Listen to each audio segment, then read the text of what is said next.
If you're new to the world of disc brakes, then here are some of the things that you should and shouldn't do to keep them working perfectly. They're no harder to maintain than rim brakes, but they are different. So first up, keep oil away from your rotors. Now, particularly when spraying aerosol lube on your rear derailleur and indeed when oiling your chain.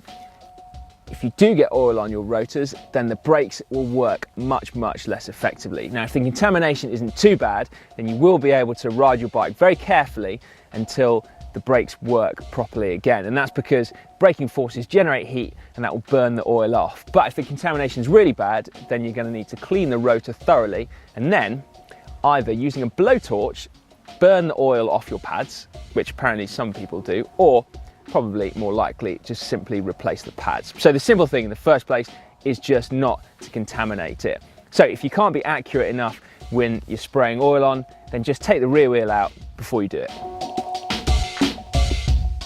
Now this will be completely alien to rim brake users, but you mustn't repeatedly pull on the brake lever if there's no disc in. And that's because a disc brake system is self-adjusting. So that means that as the pads wear out, they'll move gradually ever so slightly closer to the disc, meaning that your brake feels exactly the same at the lever. So that's absolutely brilliant. But what it does mean is that if you repeatedly pull on the lever when there's no disc in, that the pads will move further and further out until eventually the pistons could drop out, and then that will drain the brake of oil and it won't work properly. So it's very simple to avoid, just take a few precautions when you're traveling. You can get little plastic adapters that fit inside the caliper and that'll stop the pads from compressing, a bit like a fake disc. But if you don't have those, then very simply a business card wrapped around a small coin will also do the trick.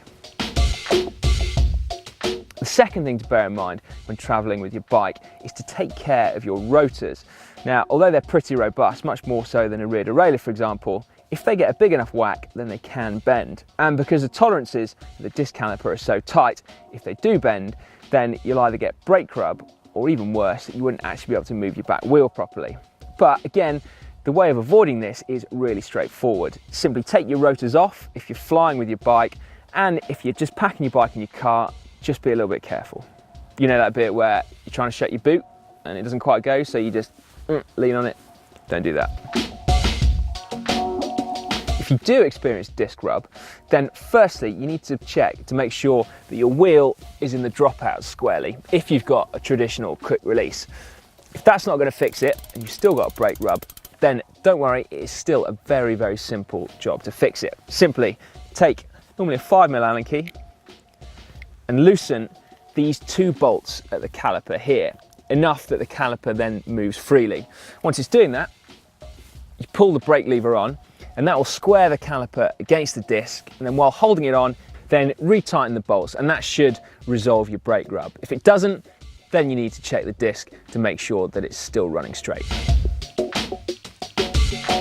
One of the undisputed advantages of disc brakes is their performance in poor conditions, and that refers to both the actual braking and also the maintenance, because hydraulics, unlike cables, take very little looking after in poor conditions.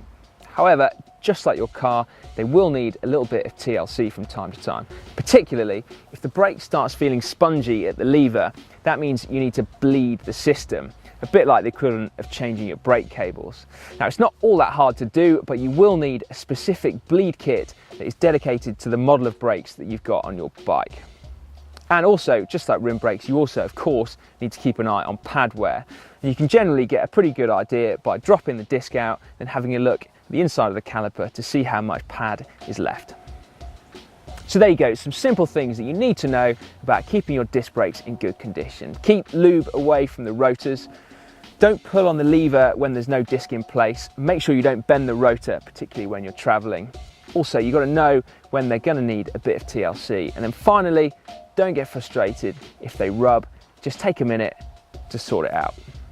Now, if you want to watch another video about disc brakes, then you can see Dan and I testing them to their limits on the Col de Tourmalet. And yes, that is a chorizo sausage, you can see up there. Probably better watch it and find out.